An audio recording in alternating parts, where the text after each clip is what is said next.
I'd like to go on to somewhat less dry and more interesting text, and that is the Panchatantra.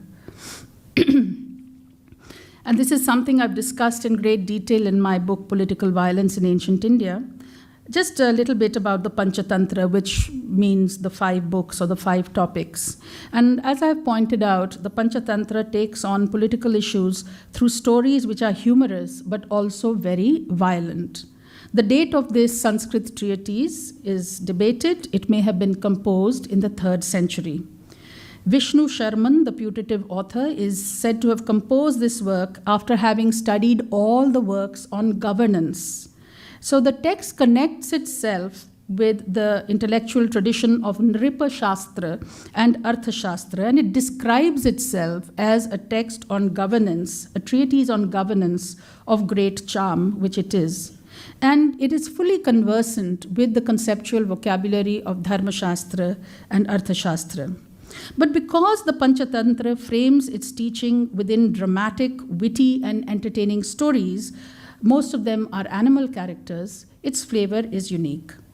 The Panchatantra contains a pragmatic set of teachings that cater both to the political and the personal and everyday, especially discussing dealings between the weak and the strong and how to get the better of rivals and opponents.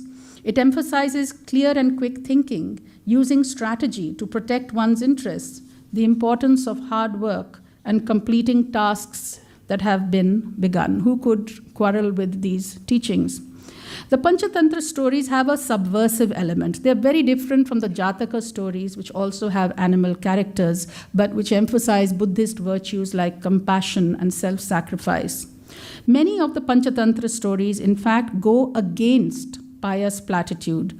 They argue that lying, deceit, and killing are perfectly all right in order to save one's skin and in order to get ahead in the rat race. The morals of the stories include pragmatic advice, such as don't trust people, never let the enemy get the better of you, outwit others before they outwit and kill you. And the combination of action, wit, and sound common sense makes the Panchatantra as relevant today as it was hundreds of years ago. Now, this is a text that traveled a great deal, probably more than any other ancient Indian text.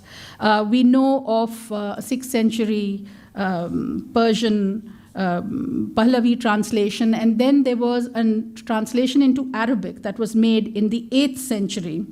And many of the later translations of the Panchatantra were based on the Arabic translation. We know that the work had reached Europe by the 11th century, and by the 16th century, there were versions in English, Greek, Latin, Italian, Spanish, Czech, and Old Slavonic.